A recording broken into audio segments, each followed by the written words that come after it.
हाल ही में जिस तरह से मध्य प्रदेश की 230 विधानसभा सीटों पर चुनाव हुए और फिर रविवार 3 दिसंबर को चुनावी नतीजे सामने आए, उसने वाकई में कांग्रेस को हैरान परेशान कर दिया और बीजेपी को दिखा दिया कि वो 24 के लिए कितनी तैयार है। लेकिन एक चीज इस पूरे चुनावी संग्राम में ऐसी रही जो बीजेपी के लिए कहीं ना कहीं कुछ हद तक अलग भी रही, और वो चीज थी यहाँ पर शिवराज सिंह चौहान को मुख्यमंत्री ना बनाना। और शिवराज सिंह चौहान के लिए वाकई में ये चीज ऐसी रही, ये पार्टी आलाकमान का फैसला ऐसा रहा जिसने उन्हें कहीं ना कहीं अब बहुत ही ज्यादा विचार मंथन में डाल दिया है। जिस तरह से 4 मर्तबा सूबे की कमान बतौर मुख्यमंत्री शिवराज सिंह चौहान ने संभाली और उसके बाद भी बीजेपी ने उन्हें इस चुनावों में जीत के बाद यहां जिम्मेदारी मुख्यमंत्री के तौर पर नहीं दी, तो ऐसे में यहां शिवराज सिंह चौहान के मन में कहीं ना कहीं ये उम्मीद उस वक्त बड़ी होगी जब रविवार 3 दिसंबर को मध्य प्रदेश की 230 विधानसभा सीटों पर हुए चुनावों के नतीजे सामने आए थे, जिसमें बीजेपी ने 163 सीटों पर जीत दर्ज की थी।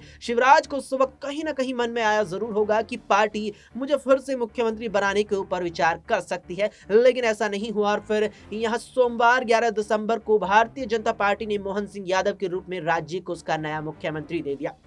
लेकिन उसके बाद से ही शिवराज सिंह चौहान के कई ऐसे बयान रहे हैं जो लगातार सामने आ रहे हैं और कई ऐसे बयान शिवराज के रहे जो कहीं ना कहीं इस बात की ओर इशारा कर रहे हैं कि शिवराज पार्टी आलाकमान से नाखुश हैं और वे अलग लाइन अपनी अपना कर बगावत कर सकते हैं या पार्टी से अलग अपनी पार्टी बना सकते हैं या शायद यहाँ कांग्रेस के साथ शामिल हो जाए। जिस तरह से यहाँ कांग्रेस से बीजेपी में सिंधिया शामिल हुए थे, ऐसे ही शिवराज ना बीजेपी से सिंधिया की तरह यहाँ कांग्रेस में शामिल हो जाए। ऐसे में यहाँ कई सवाल हैं जो शिवराज सिंह चौहान को लेकर लगातार उठ रहे हैं और इन्हीं तमाम सवालों पर बात होने वाली है क्योंकि बात जरूरी है। नमस्कार, मैं हूं अक्षय अग्रवाल और स्वागत है आप सभी का हमारी इस खास पेशकश में। दिनेश हमारे साथ हमारे सहयोगी हैं। दिनेश से इस मुद्दे पर बात करेंगे। दिनेश, लगातार सवाल शिवराज सिंह चौहान को लेकर उठ रहे हैं। पहला सवाल मेरा आपसे इस मुद्दे को लेकर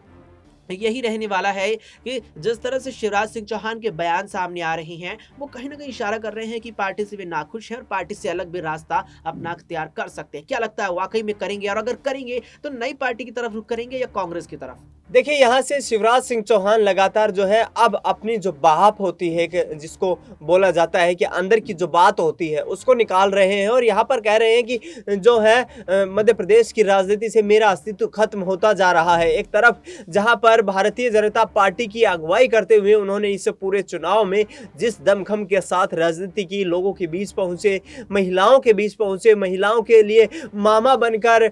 भाई बनकर उनके बीच पहुंचे और एक तरीके से जो साइकोलॉजिकल जो इम्पैक्ट डालने की कोशिश की, इमोशनल जो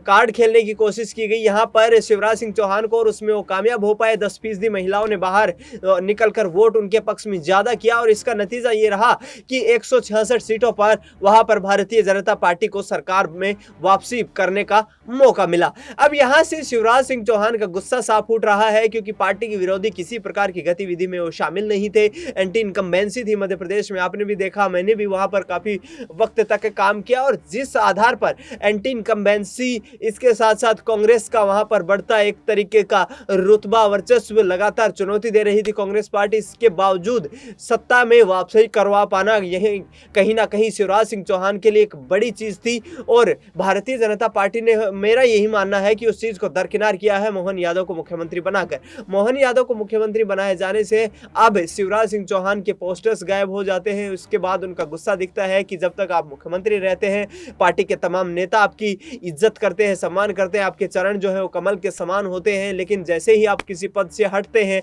तो यहाँ पर जो है आप बिल्कुल सिरे से खारिज कर दिए जाते हैं। तो ऐसे में अब जो कांग्रेस के तमाम नेता है, चाहे जीतू पटवारी की बात कर ली जाए, कमलनाथ की बात कर ली जाए, दिग्विजय सिंह की बात कर ली जाए, ये तमाम नेता अब शिवराज सिंह चौहान के जो पक्ष में सहानुभूति दिखाते नजर आ रहे हैं और हो सकता है कि आगामी चुनाव जो 2024 के लोकसभा चुनाव है उससे पहले शिवराज सिंह चौहान जो है कोई बड़ा कदम उठाते नजर आए। उनके बेटे का जिस तरीके से बयान वायरल हो रहा है उससे यही प्रतीत होता है। प्रतीत बेटे के बयान से यही होता है कि शिवराज लोकसभा चुनावों से पहले ही कोई ऐसा कदम न उठा दे जो बीजेपी को मुश्किलों में डाल दे। लेकिन यहाँ पर और भी तमाम चीजें हैं। यहाँ पर हमारे सहयोगी दिनेश ने जिस तरह से तमाम दर्शकों के सामने जिक्र किया कि कांग्रेस भी अब इस मौके को भुनाने में जुट गई है। शिवराज सिंह चौहान के बयान को अच्छे से यहाँ परख रही है कांग्रेस के नेता। अब मानो शिवराज सिंह चौहान के नाम की जो चिंगारी बीजेपी के अंदर भड़की है उसे आग में तब्दील करने में जुट गए हैं। लेकिन दिनेश, यहाँ पर जिस तरह से बात चल रही है शिवराज सिंह चौहान को लेकर, लेकर। इस बीच राहुल गांधी की भारत जोड़ो न्याय यात्रा भी शुरू हो चुकी है, जो बीते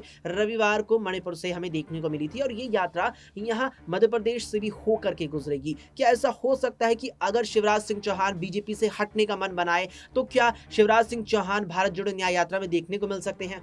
यहाँ पर देखिए, जिस आधार पर अभी पार्टी में मौजूद हैं कहना मुश्किल है, लेकिन जिस तरीके से गुस्सा उनका साफ दिख रहा है, पार्टी के नेता भी जानते हैं ना। आपको मैं बता दूं अक्षय, यहाँ पर और तमाम हमारे दर्शकों को बता दूं कि जिस तरीके से मोहन यादव के नाम का प्रस्ताव खुद शिवराज सिंह चौहान के हाथों से रखवाया गया, उसके बाद उनको जेपी नड्डा ने कॉल किया, दिल्ली बुलाया, दिल्ली आए, वहां पर कहा गया कि आपको पार्टी हाईकमान कोई बड़ा तोहफा देना चाहती है, लेकिन मिला कुछ भी नहीं। और उसके बाद फिर से वो भोपाल लौट गए और वहां पर एक तरीके से फिर खेतों में ट्रैक्टर चलाते नजर आए, और उनका कहना था कि मेरा जो सियासी सफर है मुझे लगता है अभी खत्म हो गया है, और आने वाले वक्त में मैं यहाँ पर लोगों के लिए काम करता रहूंगा, चाहे मुख्यमंत्री हूं या ना रहूं, लेकिन इससे कोई फर्क नहीं पड़ता। मेरा जो समाज के साथ, जो लोगों के साथ इमोशनल जुड़ाव है वो लगातार रहेगा। राजनीति जो है अपने वक्त वक्त पर बदलती रहती है, तो ऐसे में यदि भारत जोड़ो न्याय यात्रा में शुरू होते हैं शिवराज सिंह चौहान, बड़ा प्लस पॉइंट कांग्रेस पार्टी के लिए रहेगा, क्योंकि एक तरीके से राजस्थान का भी मैं यहाँ जिक्र करना चाहूंगा। जिस तरीके से भारतीय जनता पार्टी गठबंधन के जो संगठन है, उस संगठन के अंदर अब जिस तरीके की फूट की खबरें सामने आ रही है, तो उसी आधार पर यहाँ पर यदि मध्य प्रदेश में शिवराज सिंह चौहान ऐसा कदम उठाते हैं तो ये न सिर्फ गले की फांस बन जाएगा बीजेपी के लिए 2024 के लोकसभा चुनाव में, बल्कि यहाँ से जीत हासिल करना और बाउंस बैक करना काफी मुश्किल हो जाएगा। बाउंस बैक करना भी मुश्किल होगा, जीत हासिल करना भी मुश्किल होगा, क्योंकि बात जब यहाँ पर शिवराज सिंह चौहान की चल रही है तो मध्य प्रदेश की लगभग सभी 29 लोकसभा सीटों पर शिवराज सीधे तौर पर अपना प्रभाव रखते हैं। दिनेश, यहाँ पर जिक्र आया है लोकसभा सीटों का, तो शिवराज सिंह चौहान को पार्टी आलाकमान ने जिस तरह से दक्षिण भारत के 6 राज्यों के 131 लोकसभा सीटों की जिम्मेदारी दी है, इसमें सवाल मेरा आखिरी रहेगा, आपसे छोटा सवाल रहेगा, क्या शिवराज सिंह चौहान उन 131 लोकसभा सीटों में बीजेपी के प्रदर्शन को बेहतर कर पाएंगे? देखिए, यहाँ पर दक्षिण से पहले ही बीजेपी का द्वार जो है बंद हो चुका है, चाहे तमिलनाडु की बात कर ले या फिर केरला की बात कर ले, कर्नाटक में हाल ही में जिस तरीके से पिछले वर्ष कांग्रेस पार्टी ने वापसी करते हुए जबरदस्त सरकार में जो है प्रचंड बहुमत के साथ वापसी की थी। उसके बाद यहाँ पर बात कर लीजिए आप आंध्र प्रदेश, तेलंगाना की, तो दक्षिण का द्वार यहाँ पर बीजेपी के लिए बंद हो चुका है। एक तरीके से शिवराज सिंह चौहान को हो सकता है एक्सपेरिमेंट के तौर पर वहां पर भेज रहे हो, क्योंकि इतना बड़ा मुझे नहीं लगता कि साउथ में जो है भारतीय जनता पार्टी इतना कोई करिश्मा कर पाएगी, क्योंकि हिंदी पट्टी के तमाम राज्यों में उनकी पकड़ है। हाल ही में जिस तरीके के राम मंदिर का जो मुद्दा है उसको गर्म कर रही है बीजेपी आने वाले वक्त के लिए, तो यहां से शिवराज सिंह चौहान मुझे नहीं लगता है कि अब मुख्यमंत्री भी नहीं है, पार्टी ने जो जिम्मेदारी जरूर दी है लेकिन उसको उस तीखी धार रफ्तार से यहां पर निभाते नजर आएंगे बकौल के मुख्यमंत्री। बिल्कुल, यहाँ पर अब संभावना बीजेपी के लिए कम है कि वो दक्षिण भारत में अपनी पैठ दोबारा से